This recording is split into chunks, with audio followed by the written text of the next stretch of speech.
فلسطینی مسلمانوں پر اسرائیلی جارحیت اور دہشت گردی کے خلاف چیئرمین پاکستان ریسٹورنٹس یونٹی ایسوسی ایشن عامر رفیع قریشی کی کال پر ریسٹورنٹس مالکان اور متعلقہ سیکٹر سے تعلق رکھنے والے دیگر شعبہ جات کے رہنماؤں نے بڑا احتجاجی مظاہرہ کیا۔ مظاہرے کے موقع پر اسرائیلی جارحیت اور دہشت گردی کے خلاف شدید نعرے بازی۔ پاکستان ریسٹورنٹس یونٹی ایسوسی ایشن کے تمام عہدیداروں نے پاکستان بھر میں اسرائیلی مصنوعات کے مکمل بائیکاٹ کا اعلان کر دیا۔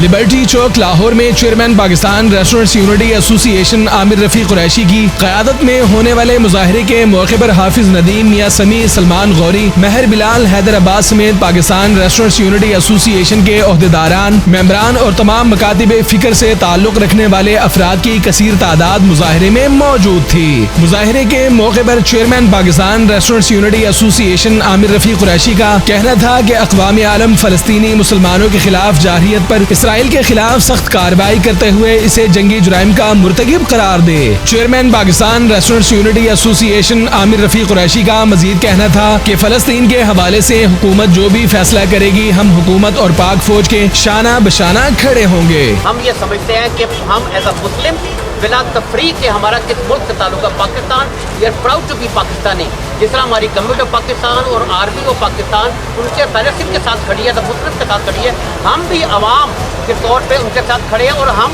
کیونکہ پرائیویٹ کیپیسٹی میں جو ہم کر سکتے ہیں، گھر بیٹھ کے صرف واٹس ایپ کے میسیجز نہیں گھما رہے، ہم ایک دوسرے سے باتیں نہیں کر رہے، ہم سڑک پہ آئے ہیں، میاں صاحب میرے ساتھ ہیں، ہم یہاں پہ احتجاج پیسفل ریکارڈ کروا رہے ہیں۔ اور یہ وہ پیسفل احتجاج ہے جس میں آپ کو نظر آ رہا ہے کہ کوئی ٹریفک بند نہیں کی گئی، کسی املاک کو نقصان نہیں پہنچایا جا رہا۔ ہمارا مقصد صرف ایز اے مسلم یونٹی دنیا کو دکھانا ہے کہ ہم اکٹھے ہیں، اور آئندہ اسرائیل نے اگر کوئی ایسا قدم اٹھایا، اس سے بھرپور احتجاج اور ریئیکشن وہ دیکھے گی۔ یہ یوتی جو ہے، جب ان کو پوری دنیا میں جگہ نہیں ملی، پہلے روس نے نکالا، پھر ہٹلر نے پٹائی کی، پھر امریکہ میں انہوں نے آہستہ آہستہ ظلم ڈھا کر معاشی کر کے پیسے کمائے، اور پیسے کے زور پر یہ پورے ملک کے اندر ظلم ڈھانا چاہتے ہیں۔ پہلے انہوں نے فلسطین میں آ کر زمینیں ٹھیکے پر لیں، پھر ان پر یہ قابض ہو گئے، پھر ان کے بچوں کو مارنا شروع کر دیا۔ اگر آج ہم اس ظلم کو نہیں روکیں گے تو کیا ہوگا؟ کل کو یہ اسی اسلحے سے پاکستان، افغانستان، دوسرے ملکوں، سارے ملکوں پر قبضہ کرنا شروع کر دیں گے۔